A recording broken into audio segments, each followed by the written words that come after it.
میں ایک privilege back ground سے ہوں. میرے اوپر میرا بہت طاقتور ماشاءاللہ باپ ہے, میرے ساتھ میرے لوگ کھڑے ہیں, لیکن مجھے بھی اس ہیرسمنٹ کا سامنا کرنا پڑتا ہے. کیسے؟ اب دیکھیں, میں جب پولیٹیکل بات کرتی ہوں تو اس کے تحریک انصاف کی طرف سے, عمران خان کی طرف سے میرے پہ پرسنل اٹیک آتا ہے. وہ کیا بات کرتے ہیں؟ وہ میری شادی پہ بات کرتے ہیں, حالانکہ میری شادی میرے والدین نے, میرے دادا دادی نے بڑی دھوم دھام سے کی تھی ماشاءاللہ, اور آج تک میں اس شادی کو نبھا رہی ہوں. یہ بڑی بات ہے. اب میں کسی کے اوپر کوئی پرسنل اٹیک نہیں کرنا چاہتی, لیکن آج بھی یہ شخص جو ذہنی پستی کا شکار ہے, میں اس کا میری بطور خاتون انسلٹ ہے کہ مجھے عمران خان جیسے شخص کا نام لینا پڑتا ہے, لیکن کیونکہ مسائل کا ذمہ دار وہ ہے تو مجھے اس کا نام بامر مجبوری لینا پڑتا ہے, ورنہ بطور خاتون میں بہت بار کہہ چکی ہوں کہ میں ایسے شخص کو اپنے گھر کے دروازے سے اندر نہ آنے دوں. وہ کیا کرتا ہے بھئی, میں پولیٹیکل بات کرتی ہوں, تم پولیٹیکل جواب دو. وہ جلسوں میں کہتا ہے مریم نواز تم میرے اتنی بار نام لیتی ہو کہ تمہارا ہسبینڈ کہیں ناراض نہ ہو جائے تم سے. آپ امیجن کریں آپ اس بات کہ میں اس کی بیٹی کے برابر ہوں. آج وہ اس خوف سے کہ وہ پکڑا نہ جائے تو وہ بزرگ بھی بن گیا ہے, وہ معذور بھی بن گیا ہے, وہ 72 سال کا بھی بن گیا ہے. جب بیٹیوں جتنی عمر کی خاتون پہ آوازیں کسنے کی بات آتی ہے تب تو ہمیں اپنی بزرگی یاد نہیں آتی. اور آپ وہ مینٹالٹی دیکھیں, وہ ٹاپ ٹو باٹم وہ مینٹالٹی ہے جس جماعت کا سربراہ خواتین پر جملے کستا ہو اپنے جلسوں کے اندر, اس کی نیچے والی مینٹالٹی دیکھیں. وہ جلسوں میں جاتے ہی اس لیے ہیں کیونکہ وہ خواتین پر حملہ کرنا چاہتے ہیں. بار بار جو بھی ان کا جلسہ ہوا میں نے کبھی نہیں دیکھا کہ کوئی خاتون محفوظ نکلی ہو وہاں سے باہر. ابھی 2-3 دن پہلے وہ آڈیوز آئیں جن میں پتا چلا کہ جو زمان پاک ہے وہاں پر جو خواتین وہاں پر عمران خان کی حفاظت کے لیے, کبھی سنا ہے ویسے کہ خواتین کسی مرد کی حفاظت کے لیے گئی ہوں؟ ہمیشہ سنتے تو یہ تھے کہ خواتین کی حفاظت کے لیے مرد آتے ہیں. تو یہ تو سب سے بڑی خود تضحیق ہے. اور جن گھروں سے وہ جاتی ہیں ظاہر ہے وہ عزت دار گھرانے ہوں گے, وہ ان کو کانفیڈنس ہوگا کہ بھئی ہم اپنی بیٹی کو اگر بھیج رہے ہیں, اپنی بہن کو اگر بھیج رہے ہیں, اپنی بیوی کو اگر بھیج رہے ہیں تو وہ وہاں پر ان کو سازگار ماحول ملے گا. لیکن وہاں پر کیا ہو رہا ہے, وہ میں نے یاسمین راشد صاحبہ اور کوئی دوسری ان کی شاید کوئی نوشین حامد ان کی MN ہے, وہ رو رہی ہیں بیٹھ کے کہ وہاں خواتین کا کیا حال ہو رہا ہے. تو مجھے یہ بتائیں کہ جب سیاسی جماعتیں خواتین کو اس طرح سے ان کا استحصال کریں گی, درندگی کا وہ نشانہ بنیں گی, تو مجھے بتائیں کون پاکستان کا عزت والا شخص اپنی بیٹی یا بہن کو کہے گا جاؤ تم سیاست میں حصہ لو؟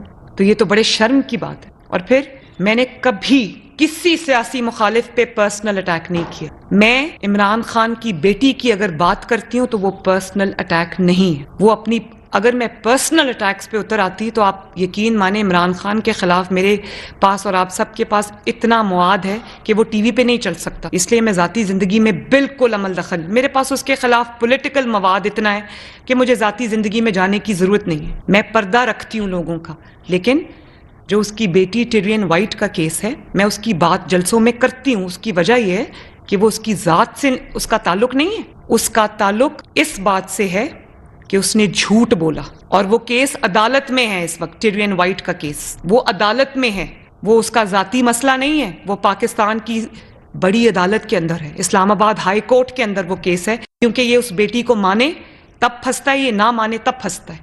لیکن آپ سب یہاں پر بیٹیاں بہنیں بیٹھی ہیں, میں بھی کسی کی بیٹی ہوں.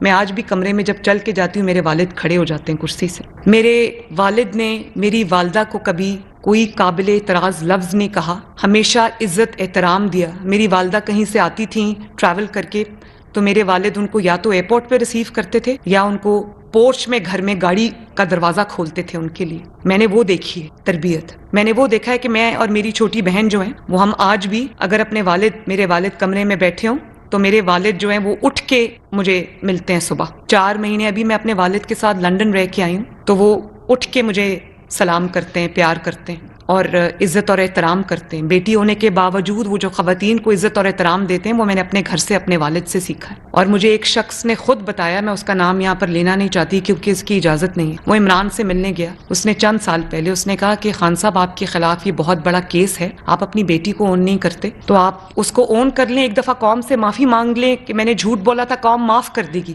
تو انہوں نے کہتے ہیں کہ عمران خان کرسی سے اچھل پڑے اور انہوں نے کہا کہ میں کیسے اس کو اون کر سکتا ہوں, میری سیاست ختم ہو جائے گی. اور باپ تو وہ ہوتا ہے, وہ کہتا ہے میری سیاست ختم ہو تو ہو, میری بیٹی کو اس کا حق ملنا چاہیے. آج بھی اگر آپ اس کو اون کر لیں, آپ اس کو اس کا حق دے دیں, آپ اپنی بیٹی کو, آپ اپنی سیاست کو ترجیح نہ دیں, اپنی بیٹی کو ترجیح دیں, تو میں کہوں گی کورٹ کو کہ اس کو ڈسکوالیفائی نہ کرے. لیکن جس شخص میں اتنی جرت, آپ دیکھیں میں جمائمہ خان سے میرا سیاسی اختلاف 100 بار ہو سکتا ہے, لیکن میں اس کی اس وجہ سے اس کا احترام کرتی ہوں کہ وہ اس کی بیٹی کی پرورش کر رہی ہے. وہ اس کی بیٹی نہیں ہے, لیکن وہ اس کی پرورش کر رہی ہے, کیونکہ اس کو خود احساس ہے. تو جو اپنی بیٹی کو عزت نہیں دے سکا, جو اپنی بیٹی کو اون نہیں کر سکا, وہ قوم کی بیٹیوں کو کیا عزت دے گا؟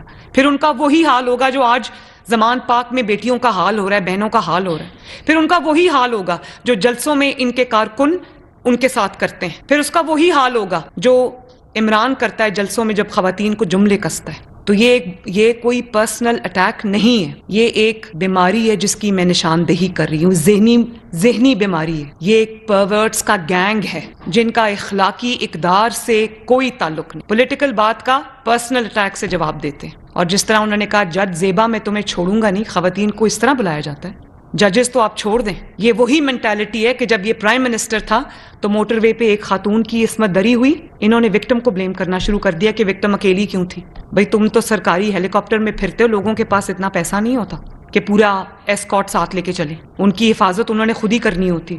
یہ وہی مینٹالٹی ہے, اور یہ وہی مینٹالٹی جو خواتین ان کے جلسوں میں جاتی ہے تو لوگ نوچنے کے لیے تیار بیٹھے ہوتے ہیں. کیا خواتین کو اپنا مستقبل اس قسم کے انسان کے ہاتھ میں دینا چاہیے؟ مجھے جواب دیں اس بات کا. تکلیف مجھے اس بات کی ہے کہ ان کی روک تھام نہیں ہے. بہت لیجسلیشن ہوئی, لیکن کیا کسی ایسے ملزم کو کوئی یا مجرم کو قرار واقعی سزا ملی جس کے لیے باقی جو حیوان ہیں ان کے لیے ڈیٹرنس کریٹ ہو؟ بلکہ الٹا پاکستان میں جو یہ نام لیتا ہے اس کی وکٹم بلیمنگ اور وکٹم شیمنگ کی جاتی ہے. اس خاتون کو تضحیک کا نشانہ بنایا جاتا ہے جس کے ساتھ زیادتی ہوتی ہے. نیب میں مجھے 57 ڈیز رکھا گیا, تو یہ میں آپ کے ساتھ واقعہ شیئر کرتی ہوں. تو آپ کو پتہ ہے نیب خواتین کے لیے نہیں بنی, میں شاید نیب کی پہلی خاتون مہمان تھی, تو ان کو اب سمجھ نہیں آ رہی تھی کہ ہم اس کو کہاں رکھیں, کیونکہ مردوں کے لیے تو انہوں نے پورے سیلز بنائے ہوئے تھے جہاں پہ مردوں کو انہوں نے رکھا ہوا تھا, خواتین کے لیے ان کے پاس جگہ نہیں تھی, اور ایک خاتون کو وہ اٹھا لائے تھے. تو انہوں نے پھر مجھے اس نیب کے کمرے میں رکھا جو کمرہ شہباز شریف صاحب نے بنایا تھا, کہ جو نیب کے اندر خواتین امپلائیز ہیں ان کے بچوں کے لیے جو ڈے کیئر سینٹر بنایا تھا.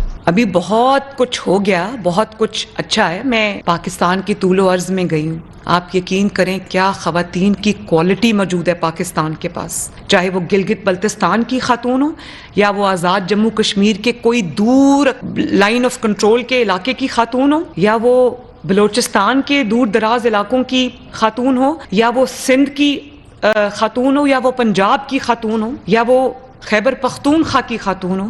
اتنی زرخیز یہ جو مٹی ہے نا, اتنی زبردست کوالٹی ہے, اور سب خواتین کے اندر میں نے ایک دیکھی تڑپ آگے بڑھنے کی, کچھ کرنے کی, اپنے اپنے وسائل میں رہ کر, اپنے اپنے سوشل جو ان کے ریسٹرکشنز ہیں ان میں رہ کر.